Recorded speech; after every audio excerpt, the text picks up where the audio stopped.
With the second order partial derivative mathematical economics के अंतर्गत हम प्रारंभ करने जा रहे हैं।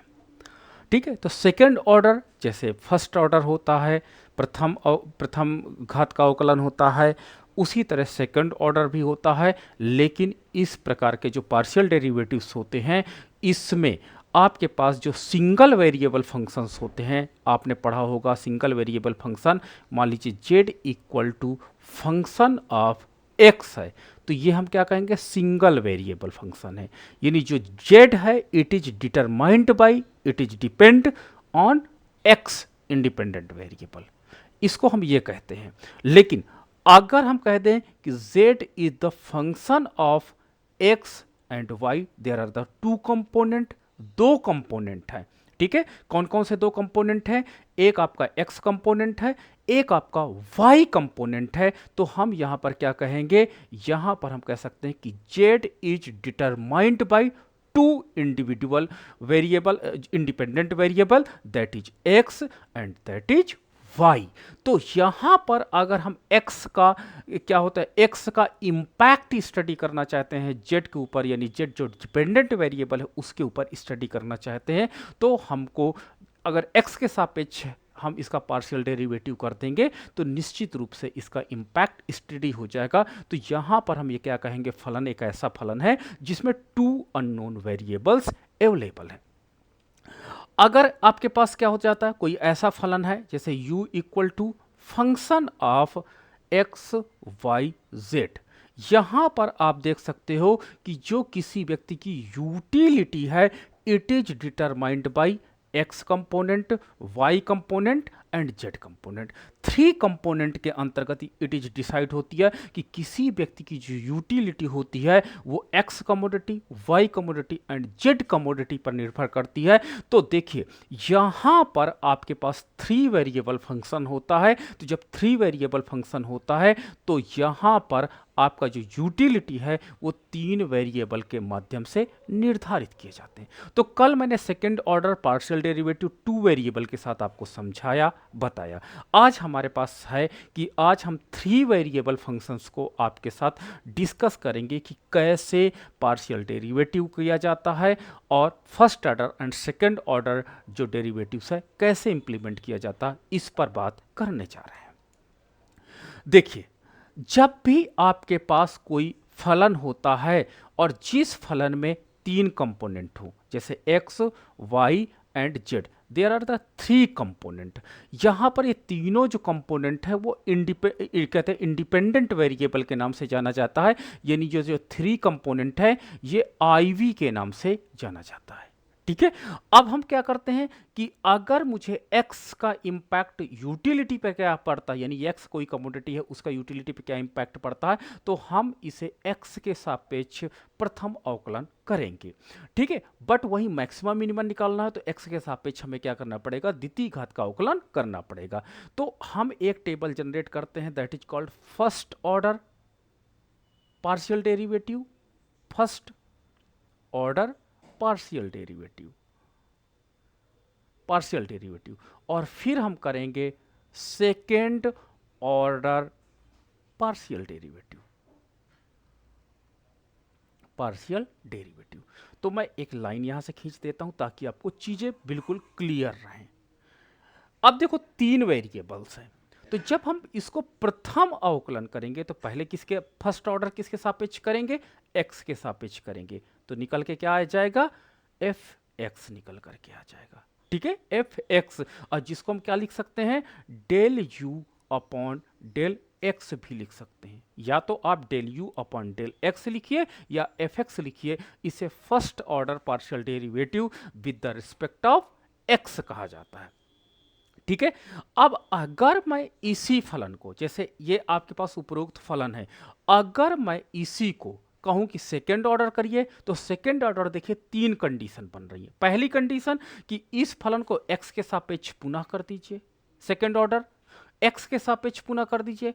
फिर दूसरी कंडीशन होती है कि इसी फलन को जो प्रथम अवकलन x के सापेक्ष हुआ उसको y के सापेक्ष द्वितीय अवकलन कर दीजिए। और तीसरी कंडीशन हो जाएगी कि इसको z के सापेक्ष आप द्वितीय अवकलन कर दीजिए। तो जो आपका प्रथम first order partial derivative x के सापेक्ष जो फलन बन करके तैयार हुआ है उसकी 3 कंडीशन इंप्लीमेंट हो जाती हैं और 3 कंडीशन के अंतर्गत हम देखते हैं कि सेकेंड ऑर्डर पार्शियल डेरिवेटिव हमारे पास हो सकते हैं। तो पहला है कि आपका फलन x के सापेक्ष ऑलरेडी है और x के सापेक्ष एक बार और कर दीजिए, तो ये एक सेकेंड ऑर्डर पार्शियल डेरिवेटिव हो जाएगा x के सापेक्ष। अब आपके पास क्या हो सकता है, दूसरी कंडीशन हो सकती है, क्योंकि फलन को ऑलरेडी x के सापेक्ष है पार्शियल डेरिवेटिव, तो इसे हम y के सापेक्ष कर लेते हैं। और तीसरी कंडीशन ये जन्म ले सकती है कि ये फलन ऑलरेडी x के सापेक्ष प्रथम डेरिवेटिव है, इसको हम z के सापेक्ष भी कर सकते हैं।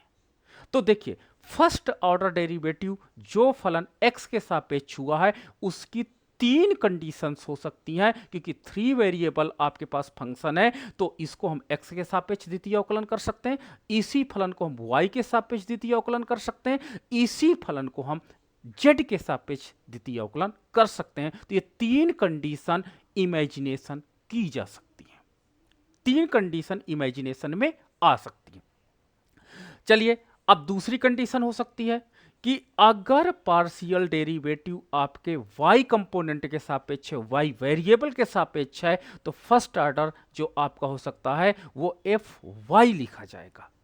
ठीक है, लेकिन जब हम इसी का सेकेंड ऑर्डर जनरेट करेंगे तो 3 प्रकार की परिकल्पना या 3 प्रकार का हम इमेजिनेशन हमारे पास हो सकता है कि जो ये y वाला जिसको फर्स्ट ऑर्डर हमने पार्शियल डेरिवेटिव किया y के सापेक्ष, इसको द्वितीय अवकलन किसके सापेक्ष किया जा सकता है, x के सापेक्ष किया जा सकता है। इसको y का है y के सापेक्ष किया जा सकता है और y का z के सापेक्ष किया जा सकता है। ठीक है, तो 3 कंडीशन इसमें भी हमको जन्म दे देती हैं, तो ये 3 कंडीशंस हो सकती हैं। इसी प्रकार अगर पार्शियल डेरिवेटिव आपका z के सापेक्ष है तो आप कैसे लिखोगे, fz लिखोगे, और इसकी भी 3 कंडीशन हो सकती हैं सेकेंड ऑर्डर के अंतर्गत। आपका z के ऑलरेडी प्रथम घात का अवकलन z के सापेक्ष है, बट इसी फलन को द्वितीय अवकलन जो आप कर सकते हो x के सापेक्ष कर सकते हो।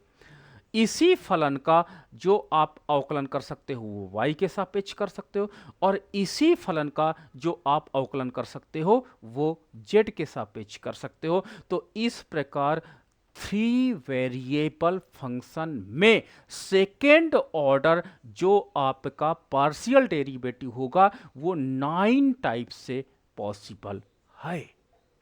कितने टाइप से, 9 टाइप से किया जाता है। जैसे अभी तक आपने पढ़ा था कि जो 2 कंपोनेंट युक्त वाला फंक्शन होता है उसमें अधिकतर प्रोबेबिलिटी 4 होती थी, xx आपका f yx, आपके पास f xy और आपका fy, ये 4 कंडीशन वहां पे हो सकती थी। लेकिन अगर आपका जो फंक्शन है वो 3 वेरिएबल रखता है, 3 अननोन वेरिएबल्स रखता है, तो उसका प्रथम घात का जो अवकलन है वो 3 होंगे, लेकिन इसी का सेकेंड ऑर्डर जो डेरिवेटिव्स होगा उसकी कंडीशन 9 बनेंगी। यानी 9 आपको 9 कंपोनेंट का मान निकाल करके रखना होगा, और ये एक प्रकार की मैट्रिक्स बनेगी। और इस मैट्रिक्स और डिटर्मिनेंट्स के अंतर्गत आप जब को पढ़ाऊंगा तो वहाँ पे हम आपको इसको सॉल्व करना सिखाएंगे, क्योंकि द्वितीय घात का अवकलन करना तो ठीक है आपको आ गया, बट जब तक मान नहीं निकालोगे तो हमको कैसे पता चलेगा कि इसका मान पॉजिटिव है कि इसका मान निगेटिव है, और उसी के आधार पर आप बताओगे कि ये मैक्सिमा को दर्शाता है या मिनिमा को दर्शाता है। तो इसलिए इस मैट्रिक्स डिटर्मिनेंट्स को सॉल्व करना आपको बहुत अच्छे से आना चाहिए। ठीक है, लेकिन उसके पहले पार्शियल डेरिवेटिव करना और इस प्रकार का जो डिटर्मिनेंट्स है उसको रेडी करना भी आपको बहुत अच्छे से आना होगा। ठीक है, तो ये आज 3 कंपोनेंट को लेकर के हम आपके साथ काम कर रहे हैं, और यही इसका बेसिक कॉन्सेप्ट है जो मैंने आपके साथ डिस्कस किया है। अब इस बेसिक कॉन्सेप्ट को स्वीकार करते हुए एक क्वेश्चन है उसको हम करते हैं, और ये 9 मान निकालने की अगर कला आपको आ गई तो समझ जाइए कि 9 मान अगर आपने निकाल लिया तो आप पार्शियल डेरिवेटिव के एक्सपर्ट बन गए हैं। ठीक है, तो चलो हम लोग ऑर्डर बाय ऑर्डर धीरे धीरे करते हैं। ठीक है, आप लोग भी समझने का प्रयास करिएगा, जहां पर भी हो उस क्वेश्चन को वहां पर नोट कर लीजिएगा, लास्ट में हम लोग उस पॉइंट को डिस्कस करेंगे। एक व्यक्ति की जो यूटिलिटी है it is determined by 3x² plus XY² plus आपका हो जाएगा YZ क्यूब। ठीक है, YZ क्यूब और प्लस XZ। ये आपके पास एक यूटिलिटी फंक्शन है।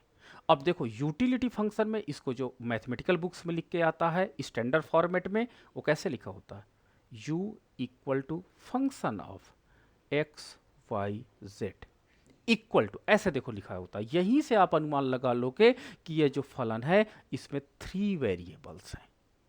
ठीक है, यानी 3 वेरिएबल्स हैं। अगर इसका मैक्सिमम मिनिमम मुझे निकालना है तो फर्स्ट ऑर्डर जो इसका बनेगा वो 3 कंपोनेंट निकल के आएंगे और सेकेंड ऑर्डर में 9 आपके पास कंपोनेंट निकलेंगे। ये कंफर्म है। अब हम लोग क्या करते हैं, कहा गया है कि इसका प्रथम घात का अवकलन तथा द्वितीय घात का अवकलन क्रम से कीजिए। तो चलिए मान क्या निकालना है, पहला मान निकालना है हमको fx का मान, fy का मान और fz का मान, यानी ये प्रथम घात का अवकलन को आपको कैलकुलेट करना है, फर्स्ट ऑर्डर डेरिवेटिव। फिर क्या निकालना है आपको, सेकेंड ऑर्डर डेरिवेटिव आपको कैलकुलेट करना है, fxx, fyx और f आपके पास zx। फिर आपको क्या निकालना है, f आपके पास xy, आपके पास fyy और fzy। इसी प्रकार से आपको क्या निकालना है, यहाँ पे fxz निकालना है, fyz निकालना है और fzz। ये 9 जो आपके पास मान है, इन मान को सेकेंड ऑर्डर डेरिवेटिव से आपको कैलकुलेट करना है और यहाँ पर वैल्यूज को पुट करना है। ठीक है, तो मैं रेड साइन बना देता हूँ। रेड साइन के अंतर्गत हमने जो हमारी वैल्यू निकलेगी हम यहाँ पे पुट करेंगे और इधर भी मैं रेड साइन कर देता हूँ, जो वैल्यू हमको निकल करके आएगी हम यहाँ पर पुट करेंगे। ठीक है, तो इस फलन को हम लोग नेक्स्ट पेज पे ले लेते हैं और नेक्स्ट पेज पे लेने के बाद इस फलन को सॉल्व करने का प्रयास करते हैं। प्रथम घात का अवकलन, फिर उसके साथ ही साथ द्वितीय घात के अवकलन को भी क्रमशः x, y और z के सापेक्ष करना चाहेंगे। तो फलन है आपके पास u equal to 3x² plus 3x² plus xy² plus yz cube plus xz, ये मेरे पास फलन है। अब इस फलन को हम क्या करते हैं, x के सापेक्ष प्रथम घात आंशिक अवकलन करने पर, किसके सापेक्ष, x के सापेक्ष। तो जब x के सापेक्ष करेंगे तो अनदर कंपोनेंट हम कांस्टेंट मान लेंगे, यानी x के अलावा जितने भी कंपोनेंट होंगे वो कांस्टेंट की तरह बिहेव करेंगे। ये पॉइंट याद रखना। तो क्या हो जाएगा, del u upon del x आपके पास fx इक्वल टू, अब आपके पास हो जाएगा del upon del x, bracket में हो जाएगा 3x² plus xy² plus yz cube plus xz। ये हमारे पास, हम ब्रैकेट में सब चीज़ों को लिख लेते हैं। मैं क्रमबद्ध कर रहा हूँ इसलिए ताकि आपको भी आदत बनी रहे। ब्रैकेट तोड़ेंगे दूसरे स्टेप के अंतर्गत, तो del upon del x bracket हो जाएगा 3x² plus del upon del x bracket xy² plus del upon del x bracket में yz cube plus del upon del x bracket में xz। अब हम लोग क्या करते हैं, यहाँ पर देखिए, अब एक स्टेप मैं छोड़ रहा हूँ क्योंकि कांस्टेंट पहले चला जाता, फिर x² का हम लोग करते हैं। तो यहाँ पे मैं अब पार्शियल डेरिवेटिव करने जा रहा हूँ, रिएक्शन कंप्लीट करने जा रहा हूँ। तो क्या हो जाएगा, 2 × 6 x प्लस यहाँ पर वाई स्क्वायर कांस्टेंट की तरह बिहेव करेगा और एक्स का हम पार्शियल डेरिवेटिव करेंगे तो कितना बचेगा, वाई स्क्वायर बचेगा। प्लस यहाँ पर y कांस्टेंट की तरह बिहेव करेगा और z भी कांस्टेंट की तरह बिहेव करेगा तो यहाँ पे 0 हो जाएगा। और यहाँ पर भी देखिए x है तो x का जो पार्शियल डेरिवेटिव 1 हो जाएगा और केवल क्या बचेगा, z बचेगा। तो ये प्रथम क्या होता है, घात का x के सापेक्ष आंशिक अवकलन हो जाता है और हम क्या लिख देते हैं, 6x plus y square plus z लिख देते हैं। ठीक है, अब हम लोग क्या करते हैं कि इसी का हम जब द्वितीय घात का अवकलन करते हैं तो द्वितीय घात का अवकलन करते वक्त हम लोग क्या करते हैं कि हम कोशिश ये करते हैं कि पहले ये जो आपके पास फलन आया जिसको हम लोग क्या कहते हैं, एफ एक्स कहते हैं, इसको नोट डाउन कर लेते हैं, 6x plus y square plus z. तो अब हम इसको क्या करते हैं, पहले x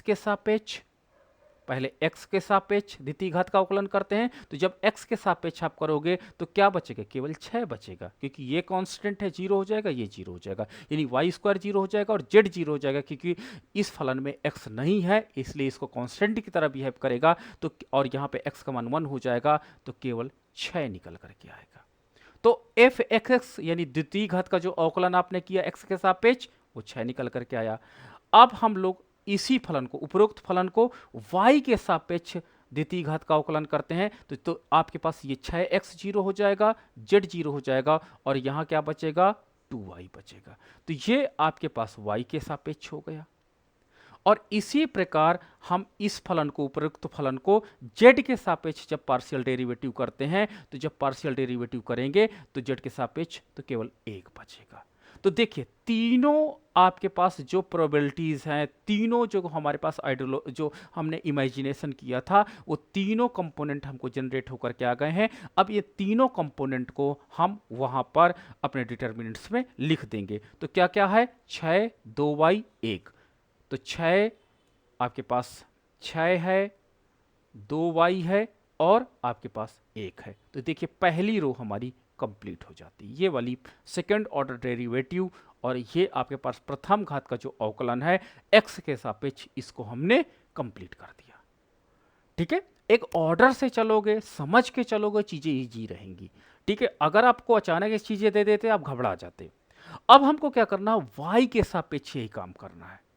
ठीक है, यानी उपरोक्त फलन को अगर मैं y के सापेक्ष प्रथम घात का अवकलन कर लूं और फिर उसको क्रमशः x के सापेक्ष, y के सापेक्ष और z के सापेक्ष द्वितीय घात का अवकलन करूं, पार्शियल डिफरेंशिएशन करूं, तो निश्चित रूप से मुझे नेक्स्ट 3 कंपोनेंट के मान आसानी से ज्ञात हो जाएंगे। ठीक है, तो चलो फिर से हम इस फलन को ले लेते हैं। आपका फलन हो जाएगा आपका u equal to 3x square plus x y square plus y z cube plus y z cube plus x z. ये आपके पास फलन है। इसको प्रथम घात का अवकलन y के सापेक्ष करना है। तो जब प्रथम घात का अवकलन y के सापेक्ष करेंगे, अब थोड़ा सा मैं शॉर्टकट मारने जा रहा हूं लेकिन आप लोग शॉर्टकट नहीं करोगे। ठीक है, तो हम लोग क्या करेंगे, देखो 3x स्क्वायर, यहां पे y नहीं है तो इसको 0 कर देगा, प्लस यहां पर देखो y है तो x को हम क्या ट्रीट करेंगे, एज अ कांस्टेंट। 2 पहले आएगा तो 2xy, क्योंकि 2 - 1 हो जाएगा और वो 1 की पावर 1 हो जाएगी, प्लस यहां पर जब y के सापेक्ष करेंगे तो इस y का मान 1 हो जाएगा और क्या बचेगा, केवल z क्यूब बचेगा। और यहां पर y नहीं है तो इसको ये 0 कर देगा। आगे बढ़ते हैं तो 2xy प्लस z क्यूब, ये मेरे पास fy, यानी इस फलन को जब हम y के सापेक्ष प्रथम घात का आंशिक अवकलन करते हैं तो ये मान निकल करके आता है। अब इसके साथ 3 कंडीशन है। 3 कंडीशन है कि इसी का जो द्वितीय घात का अवकलन करना है, 1 2 और 3, इसी को x के सापेक्ष एक बार कर दो, एक बार y के सापेक्ष कर दो, एक बार जेड के सापेक्ष कर दो द्वितीय घात का अवकलन। तो तीन जो प्रोबेबिलिटी जनरेट होंगी वो ऑटोमेटिक उन फंक्शंस का या वैल्यूज हमको आराम से ज्ञात हो जाएंगी। तो हम इसका जो ये आपके पास एफ आई ए यानी प्रथम घात का जो पार्शियल डेरिवेटिव हुआ है, इस फलन को द्वितीय घात का second order derivative with the respect of x करेंगे तो हमको क्या मिलेगा, जब एक्स के सापेक्ष करेंगे तो इस एक्स का मान 1 हो जाएगा और 2y बचेगा यहाँ पर। तो क्या हो जाएगा, f x y equal to 2y लिख देंगे एंड जेड का मान 0 हो जाएगा। ठीक है, तो जेड का मान 0 लिख देंगे। अब हमारे पास y के सापेक्ष इस फलन को द्वितीय घात का अवकलन करिए, तो y की जगह हम यहाँ पे क्या कर देंगे, y का मान 1 आ जाएगा। जब y के सापेक्ष हम द्वितीय घात का अवकलन करेंगे तो y का मान जब 1 आ जाएगा तो हमारे पास क्या बचेगा, 2x बचेगा। तो f y y equal to, अब आपके पास क्या बचेगा, 2x बचेगा और z क्यूब का मान 0 कर देगा। और इसी तरह जब हम इसको z के सापेक्ष पार्शियल डेरिवेटिव करेंगे तो यहाँ पर z नहीं है तो इसको 0 कर देगा और यहाँ पर z पे जब हम डेरिवेटिव्स लगाएंगे तो 3z² हो जाएगा। तो f z y equal to 3z²। तो ये तीन कंपोनेंट के मान हमको जनरेट हो गए। अब इन तीनों का मान उधर रख देते हैं चल करके। तो क्या है, 2y 2x 3z²। तो आपके पास है 2y 2x 3z²। ये लीजिए, इन तीनों का मान हमने प्राप्त कर लिया। ठीक है, इसका ऑलरेडी पहले प्रथम घात का अवकलन से हमने प्राप्त किया और यहां पर इन तीनों कंपोनेंट का मान भी हमने आसानी से प्राप्त कर लिया। अब हमारे पास इस फलन के साथ क्या करना है, जेड के साथ प्रथम घात का अवकलन करना है। ठीक है, तो हमारा प्रथम घात का अवकलन हमको निकल करके आ जाएगा। तो हम इसको करने के लिए हमको क्या करना पड़ेगा, फिर से फंक्शंस को लिखना पड़ेगा। तो आपके पास फंक्शन है, ये आपके पास है u equal to 3x², u equal to 3x² plus xy² plus yz³ plus yz³ plus xz plus xz। ये मेरे पास फलन है और इसका प्रथम घात का जो हम अवकलन करने जा रहे हैं वो z के सापेक्ष करने जा रहे हैं। तो z के सापेक्ष जब हम करेंगे तो जहां जहां z है वहां रिएक्शन संपादित होगा। अन्य वेरिएबल को हम ट्रीट कैसे करेंगे, एज ए कांस्टेंट वेरिएबल के रूप में हम ट्रीट करेंगे। तो चलो, यहां पर आपका z नहीं है तो इसको हम क्या करेंगे, 0 लिख देंगे। यहां पर z नहीं है तो हम इसको 0 लिख देंगे।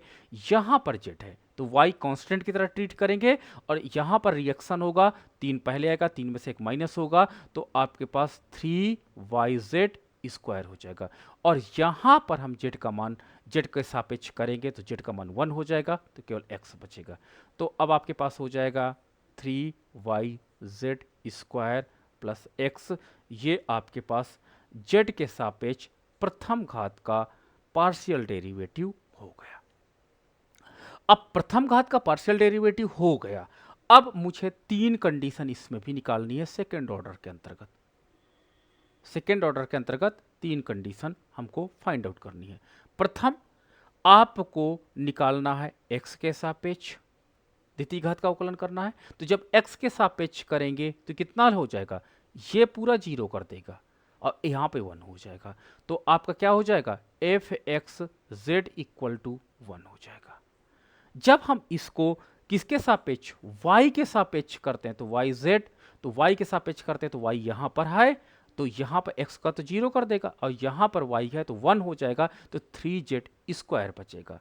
तो f y z equal to कितना बचेगा, आपके पास 3z² बचेगा। और इसी प्रकार जब हम इस फलन को z के सापेक्ष करते हैं तो आपके पास एफ जेड करते हैं तो z के सापेक्ष करने पर 2 3 6, आपके पास 6yz हो जाएगा। तो आपके पास एफ जेड और आपके पास हो जाएगा 6yz। ये आपके पास मान निकल करके आया जाएगा और x का मान यहाँ पर 0 हो जाएगा। तो इन वैल्यूज़ को वहाँ पर हम डिटर्मिनेंट्स में रखते हैं। तो 1 3z स्क्वायर 1 3z स्क्वायर और नहीं 2x plus 2x 3z square है, 2x भूल गया था मैं, 2x 3z स्क्वायर। तो ये हम नहीं, यही है ना आपका, देखिएगा, ओ सॉरी मैंने दूसरे वाले को नोट कर, 3z स्क्वायर 6yz है, 6yz है और ये आपका है 3z स्क्वायर, ये नहीं होगा और ये होगा, ठीक है 6yz है, 6yz। तो ये आपका मान निकल आया है। और जब मैट्रिक्स डिटर्मिनेंट्स हम आपको पढ़ाएंगे तो इसको सॉल्व करना हम वहीं पर आपको सिखाएंगे, तो आपको चीज़ें आसानी से निकल आएंगी। तो इस प्रकार से 3 वेरिएबल्स का फंक्शन ही आपको एग्जाम में मिलेगा। मैं आपको बार बार रिपीट कर रहा हूँ, 3 वेरिएबल फंक्शन ही आपको एग्जाम में मिलेंगे और वहाँ पर आपको x का मान, y का मान तथा z का मान कैलकुलेट करना होगा। ठीक है, कैलकुलेट करना होगा, ये भी पॉइंट याद रखिएगा। ठीक है, इसी तरह की आपको एक मैट्रिक्स बनानी होगी और उस मैट्रिक्स के आधार पर, डिटर्मिनेंट्स के आधार पर ही आपको चीज़ें सॉल्व करके दिखानी होगी। तो आपको second order partial derivative proper आना चाहिए, तभी आप इस तरह के प्रश्नों को सॉल्व कर सकते हो। ठीक है, तो ये चीज़ें आपको बहुत केयरफुली नोट करनी है। तो मैं एक इस पे क्वेश्चन भी आपको देता हूँ, इस क्वेश्चन को आप नोट डाउन कर लीजिए और इसको आप सॉल्व करके हमारे साथ शेयर भी आप करोगे ग्रुप में। तो आपके पास यूटिलिटी एक फंक्शन है 3 कंपोनेंट के साथ, that is u equal to 2x square y plus y cube z plus x z square. आपको फर्स्ट ऑर्डर डेरिवेटिव के अंतर्गत, सॉरी एक मिनट,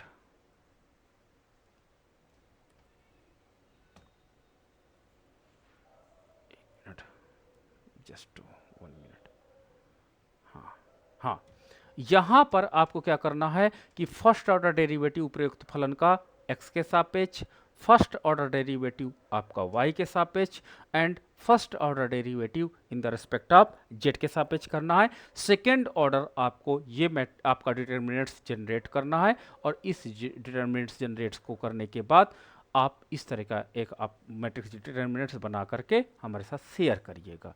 तो यहाँ तक की आपकी कहानी है। तो देखिए 9 कंडीशंस हैं जहाँ पर इन सारे कंपोनेंट को आपको निकाल करके वैल्यू पुट करना है। इसको सॉल्व करने का तरीका जब हम मैट्रिक्स डिटर्मिनेंट्स पढ़ाएंगे तब हम आपके साथ शेयर करेंगे। तो इस क्वेश्चन को नोट कर लो, इसके साथ ही मैं कुछ और क्वेश्चन आपके साथ शेयर करने जा रहा हूँ, उन क्वेश्चंस को भी आपको करना होगा।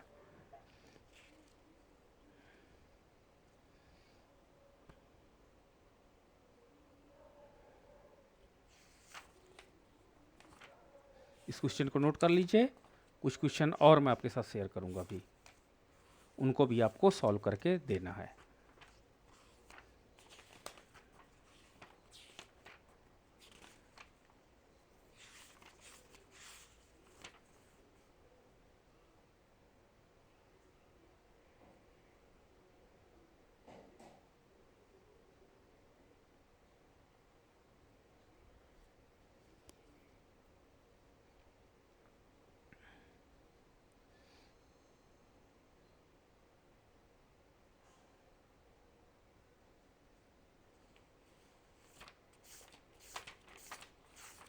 चलिए, शायद आपने नोट कर लिया होगा। अब हम एक और क्वेश्चन आप नोट करिए। Prove that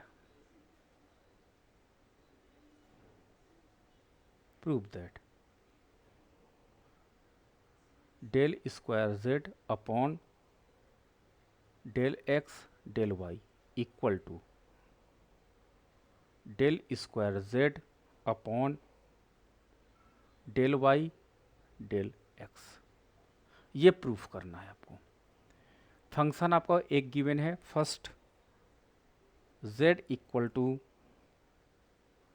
2x square plus 5x² y plus XY² plus y²। ये पहला फंक्शन है। तो इसके साथ ये फलन है, इसके साथ उपर्युक्त कंडीशन को प्रूव करके आपको दिखाना है।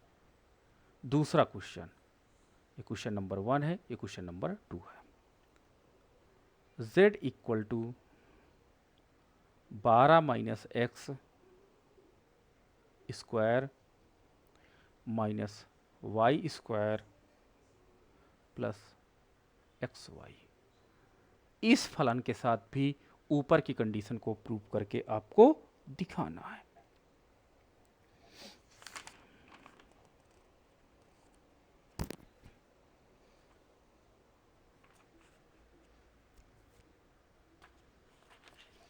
तो आज हम लोग इतना ही रखते हैं। अब आप अपने प्रश्नों को पूछ सकते हो हमारे साथ, जहां पर जिसको समस्या आ रही है।